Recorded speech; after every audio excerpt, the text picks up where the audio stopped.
नाही, ह्या शॅडो आणि अशा पद्धतीच्या केंद्रीय स्तरावरच्या आधारित नेतृत्वावर महाराष्ट्राचं मुख्यमंत्रीपद ही काँग्रेसची परंपरा आहे, भाजपची नाही.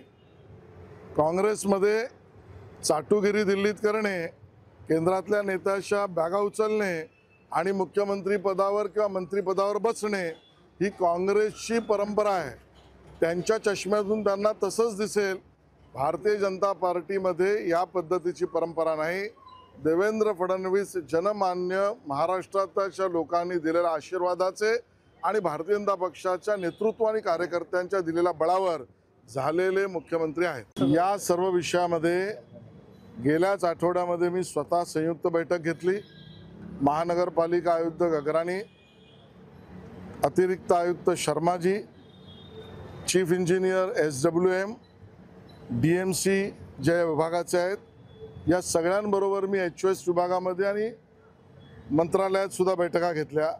हे खरं आहे, जेवढ्या व्हेकल्स कचरा उचलण्याच्या आवश्यक आहे त्या व्हेकलची कमतरता आहे. ज्या पद्धतीने मनुष्यबळ कचरा उचलण्याच्या बाबतीमध्ये नियुक्त केलं पाहिजे त्याच्या भरतीमधल्या प्रक्रिया चालू आहेत पण पूर्ण झालेल्या नाहीत.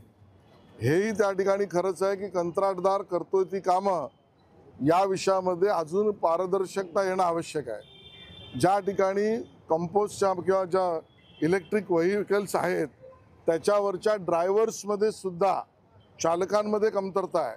मला आयुक्तांनी आश्वासन दिलं आहे की ड्रायव्हर आणि मनुष्यबळाचं टेंडर फायनल झालेलं आहे.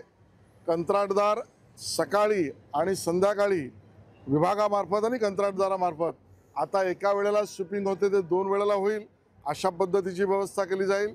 मला आयुक्तांनी हेही आश्वस्त केलं आहे अधिकच्या गाड्या ज्या लागतील त्या अधिकच्या गाड्यासुद्धा टेंडर आम्ही प्रोसेसमध्ये करतो, तेही पूर्ण करू आणि त्यामुळे प्राप्त परिस्थितीमध्ये कचरा मुक्त मुंबई करण्यामध्ये गेल्या 25 वर्षातलं सरकार सपशेल अनप्लॅन्ड अनियोजित झाल्यामुळे आजची स्थिती आहे. आता या विषयाचा पाठपुरावा भारतीय जनता पार्टी आणि सरकार म्हणून आम्ही करतो आहोत.